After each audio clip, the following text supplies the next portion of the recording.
Jayden Daniels. Wow, what an intriguing draft prospect to talk about in the 2024 NFL Draft. There have been many opinions and takes made on Jayden Daniels as he is coming off of a Heisman Trophy season for LSU. This is Sports Guy Talking that you guys are watching and listening to. I am Dustin Tran, your host, as I am here today to talk about Jayden Daniels' draft stock, as I will also be making player comparisons for Jayden Daniels. Despite winning a Heisman Trophy in college, there are still major concerns surrounding Jayden Daniels as he might not live up to the hype that he has been receiving from sports media and fans, with Jayden Daniels being extremely skinny for a quarterback. That reason alone could cause injuries to ruin his promising career in the NFL. Before I say anything else though, I want to present you guys with a topic question. So here it is. Where do you have Jayden Daniels ranked on your draft board for quarterbacks? Honestly, this is going to be majorly dependent as to where Jayden Daniels will land in the NFL draft. If we're talking pure ceiling, then I think Jayden Daniels is going to be the second best quarterback on my draft board, but that's only because of his ceiling. I think Jayden Daniels is the ultimate boom or bust player. I don't think that there is going to be an in-between player for Jayden Daniels to be compared to. I think Jayden Daniels will either be a bust, or I think Jayden Daniels will be a superstar in the National Football League. I think Jayden Daniels is going to be super dependent as to where he will land in the NFL draft, mainly because of the fact that I feel like he needs a strong offensive line around him in order to look really good in the National Football League. We all know that Jayden Daniels struggles to protect himself as he gets hard hits all the time on him, and that he is extremely skinny for an NFL quarterback. Now, the good news for Jayden Daniels is that he's not a short quarterback in the National Football League. Now, Jayden Daniels was short as well as skinny. Well, he might have a lot of problems in terms of being able to succeed at the NFL level, but the good news for Jayden Daniels is he's 6'4" and he can throw over defenders pretty well, and that he is an athletic player. Now, do I think Jayden Daniels has a great arm? Absolutely not, but I think Jayden Daniels has an NFL caliber arm. I also think that Jayden Daniels is accurate with the football in his hands. You also look at how he's able to make explosive run plays at any given point during the game. You look at how he was really good for LSU, but I could also say he was really good at LSU because of the weapons that he had at LSU. He had Malik Nabers and Brian Thomas Jr., two outside receivers that were one of the best receivers in the country at both of their positions. You also look at how he had a strong offensive line around him. That offensive line was able to protect Jayden Daniels really well. Is Jayden Daniels going to get that same protection at the NFL level? I highly doubt it, because most offensive lines in the NFL are not that good. That's just the reality of the situation. Unless your offensive line is the Philadelphia Eagles or something like that, there is no other elite offensive line in the National Football League. Okay, maybe the Cleveland Browns are an elite offensive line, but outside of those two teams, it's not exactly like there are a lot of good offensive lines in the National Football League. And obviously in the NFL, you have to be able to succeed behind a mediocre offensive line. Can Jayden Daniels do that? I have extreme doubts about that. I think Jayden Daniels has the ability to make explosive plays, but the problem that I have with Jayden Daniels is his frame. He's quite frankly too skinny to last in the NFL as a starting quarterback, because if he gets too many hits on him, that dude is going to get hurt sooner rather than later. You look how Jayden Daniels is also a running quarterback. He's not necessarily a pocket passer or even a quarterback that just moves around. This is a guy that runs a lot of zone read concepts where he's running the read option, and that when he isn't doing that, he is scrambling around outside the pocket to try to make big plays in the passing game, and that even if he doesn't try to make big plays in the pass game, he'll try to make big plays in the running game. And you know what that means? That means he's going to be susceptible to more hits. And obviously, when you have a quarterback like Jayden Daniels going to a team that has a bad offensive line, guess what happens? His body is going to be broken before it even really starts. And obviously, I think Jayden Daniels is going to be set up for failure at the NFL level, not because I think Jayden Daniels is a horrible player, but because of the fact that he's going to go to a team that has a horrible offensive line and that they don't know how to develop quarterbacks whatsoever. As of right now, I believe the Washington Commanders are going to take Jayden Daniels with a number 2 overall pick. This is not just speculation on my part. This is something that Brian Kelly, LSU head coach, said at Jayden Daniels Pro Day, and this is something that I have been told personally with somebody with an inside source on the Washington Commanders. All right, the Washington Commanders right now are all in on drafting Jayden Daniels, and I think that's going to be a massive mistake on their part. I think what they should have done was kept Sam Howell at the quarterback position. They already had a solid young quarterback where he was getting solid production out of a horrible offensive line, and where he was able to make players better than what they actually were. You look at how Sam Howell was leading the league in passing for 2/3 of the seasons, and that he was able to overcome bad play calling at times with Eric Bieniemy. We all know that Eric Bieniemy was a horrible offensive coordinator for the Washington Commanders, and that Sam Howell was actually able to make him look somewhat decent. So obviously, I felt like the Commanders should have built their team around Sam Howell and taken a guy like Marvin Harrison Jr. with the number 2 overall pick. But obviously, that's not going to happen now since they traded away Sam Howell to the Seattle Seahawks. So we'll see what happens with Sam Howell over there. But now that they traded away Sam Howell, now they got to take a quarterback with the number 2 overall pick. The real question is, though, who are they going to take? Are they going to take Jayden Daniels? Are they going to take Drake Maye? Or are they going to take JJ McCarthy? Now, here's the thing. I like JJ McCarthy more than most people, but I'm hearing that the Washington Commanders are planning to take JJ McCarthy with the number 2 overall pick, which is just absolutely crazy to me because I think JJ McCarthy is a decent quarterback, but I don't think he's anything more than a decent quarterback, and you don't take decent quarterbacks with a number 2 overall pick. Now, why do I bring up JJ McCarthy in a Jayden Daniels video? That's because of the fact that I feel like if you're the Washington Commanders at pick 2, you have to swing for the fences. You don't have time to go for the safe pick. You have to go for the boomer bust pick, and Jayden Daniels is the ultimate boomer bust player. Do I think Jayden Daniels could be successful in the right situation? Absolutely. Do I think Jayden Daniels can become successful in the Commanders? Heck no. Have you seen the offensive line? That offensive line struggles to protect quarterbacks on HB screens. I remember Sam Howell was dropping back at quarterback for the Commanders, and this dude was getting pressured on screens. If your offensive line can't even protect your quarterback on screen passes, that means their offensive line is flat out horrible, and a guy like Jayden Daniels is going to take a lot of punishment behind a horrible offensive line for the Washington Commanders. I think that Jayden Daniels is going to be screwed the moment the Washington Commanders take him with the number 2 overall pick, but I believe that's going to happen because, like I said, I've been told by people inside that organization, or at least people that are connected to that organization, that Jayden Daniels is going to be the pick for the Washington Commanders at pick 2. You also heard how Brian Kelly has said that Jayden Daniels is going to be making plays for Washington. He said that at his pro day. If that's not more clear to you as to who the Commanders plan to take with the number 2 overall pick, then I don't know what to tell you, because Jayden Daniels right now is going to be set up for failure at the NFL level if he gets drafted by that organization, and it seems like that's what's going to happen. As far as player comparisons go for Jayden Daniels, I got 3 of them that I want to share with you guys. I got the ceiling, I got the middle ground, and I got the floor. Obviously, for my floor, I'm going to go with Marcus Mariota. You guys remember how Marcus Mariota was a superstar quarterback at Oregon back when he was a star player in college football? Yeah, I do. I remember he was able to make explosive plays and that he was really mobile as a passer. That sounds exactly like Jayden Daniels, but I also remember that Marcus Mariota was a skinny quarterback entering the NFL, and guess what? Jayden Daniels is also a skinny quarterback, and obviously Marcus Mariota was a top 2 pick that didn't work out at the NFL level. Marcus Mariota has essentially been a career backup, and that's because he suffered too many injuries when he was on the Titans, and quite frankly, he just never got used to the NFL speed. I could see that happening with Jayden Daniels if he gets drafted to the Washington Commanders. If he gets drafted by that organization, that guy is not going to live up to the hype of being a number 2 overall pick. I don't believe in the Washington Commanders being able to build a solid team around Jayden Daniels, mainly because of the fact that their previous quarterback, Sam Howell, led the league in passing yards for 2/3 of the season, and that organization was struggling to win football games. Now, as far as middle ground, what do I see him being? I could see this guy being Colin Kaepernick. Now, let me make myself very clear. When I say Colin Kaepernick, I'm not talking about the Colin Kaepernick that went woke in 2016 and knelt for the national anthem and became this pro-BLM guy where he just cared about Black Lives Matter all the time and where he disrespected the flag. I'm talking about the Colin Kaepernick that actually was pretty good at football from the Jim Harbaugh days, where he was able to make explosive plays with the running game and where he was able to make explosive plays in the passing game as well, but he struggled with accuracy issues. I think Jayden Daniels is going to have a Colin Kaepernick type of career. We're talking about Colin Kaepernick before he went woke, by the way, where he will be a good quarterback for a franchise, where he will elevate them for a while, but ultimately I think injuries are going to catch up to Jayden Daniels and that his career is going to get ruined before it really starts because he's just too thin to play at the quarterback position. And as far as his ceiling, I'm actually very high on Jayden Daniels' ceiling. My ceiling for Jayden Daniels is Lamar Jackson. I like the way how Jayden Daniels can run the football. I also like how he can elevate wide receivers around him, and I also like the fact that Jayden Daniels has a knack for making big time plays in big time moments. We all know that Jayden Daniels is a clutch quarterback. That is actually one of the greatest attributes Jayden Daniels has as a quarterback. We all know that when the stakes are at its highest, Jayden Daniels is going to come through more often than not, and Jayden Daniels could even be an MVP candidate if he gets drafted by the right team, which I highly doubt will happen, but in the case that it did happen, I could see Jayden Daniels being one of the best quarterbacks in the National Football League. That's why I thought Lamar Jackson in my mind. You guys also have to remember that Lamar Jackson won a Heisman Trophy at Louisville. Guess what? Jayden Daniels also won a Heisman Trophy at LSU, so I think Jayden Daniels has an incredibly high ceiling. The problem that I have with Jayden Daniels is that he has an extremely low floor, and that in terms of his middle ground, I feel like it's a lot closer to his floor than it is to his ceiling. I also think that Jayden Daniels is also going to get drafted by the Commanders, a team that has been known to not really develop quarterbacks well whatsoever. It's not even just Sam Howell that they've struggled to develop. They've struggled to develop RG3. They've struggled to develop Jason Campbell. They've struggled to develop any kind of quarterback in the last 25 years. It's plain and simple. There's a reason why Kirk Cousins has been their best quarterback during that time span. It's because of their inability to develop an actual quarterback on their roster. You think that if you can't find a franchise quarterback after 20-something years, it might not be the quarterback's fault. It might be the organization's fault. Exactly. That's my point. The Washington Commanders are going to ruin Jayden Daniels' career before it ever really starts. And I think Jayden Daniels Daniels is not going to be able to live up to the hype. I think he's going to be set up for failure because he's going to play on a bad offensive line where they're not going to give him time to throw the football. And guess what? He's going to get injured before he ever really gets started. And when he gets injured, guess what? He's not going to have the same speed and the same mobility he once did coming out of the draft. And I think Jayden Daniels is going to end up not being able to live up to expectations. Now, do I think Jayden Daniels can have moments of success at the NFL level? Absolutely. But I don't like the situation that he's going to be entering in. And I also don't like the offensive coordinator that he has, because the offensive coordinator that the Washington Commanders have right now is Cliff Kingsbury, a guy that I am not sold on whatsoever. He couldn't even win with Patrick Mahomes at quarterback in college. And of course, you look at how Cliff Kingsbury was a horrible head coach at the NFL level. This guy is not a good coach whatsoever. And I think that Cliff Kingsbury is going to ruin Jayden Daniels right in front of your eyes. That being said, though, since they traded away Sam Howell, they got to take a quarterback with the second overall pick. I think that guy has to be Jayden Daniels just because of his ceiling, even though I think Drake Maye will turn out to be the better quarterback at the NFL level. And maybe JJ McCarthy can be a better quarterback than Jayden Daniels, depending on what team he ends up with. But we'll see. I think these guys are going to be dependent as to what team they will end up being drafted to, and that Jayden Daniels is going to be set up for failure at the NFL level only because of the fact that he is going to get drafted by the Washington Commanders. Now, if he gets drafted to a team that has a strong offensive line, then I could see him having a really good career at the NFL level, but I just don't see that happening. I see the Washington Commanders drafting him, and that is where young quarterbacks go to die at the NFL level. So that is why Jayden Daniels is ranked second on my draft board for quarterbacks in the 2024 NFL draft, as I love his potential ceiling as a starting quarterback in the NFL. However, I believe Jayden Daniels will end up getting drafted by the Commanders, as that will start his development as a football player in the NFL. Remember, go ahead and subscribe to Sports Guy Talking,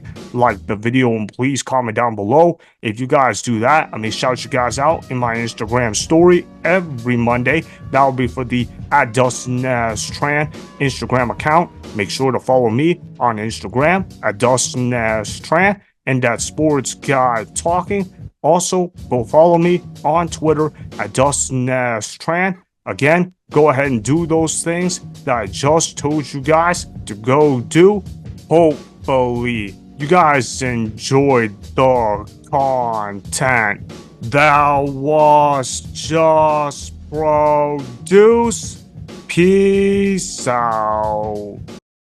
I hope you enjoyed that video. Want more Sports Guy Talking, the home of great sports content? Make sure you click that subscribe button to get the latest from Sports Guy Talking.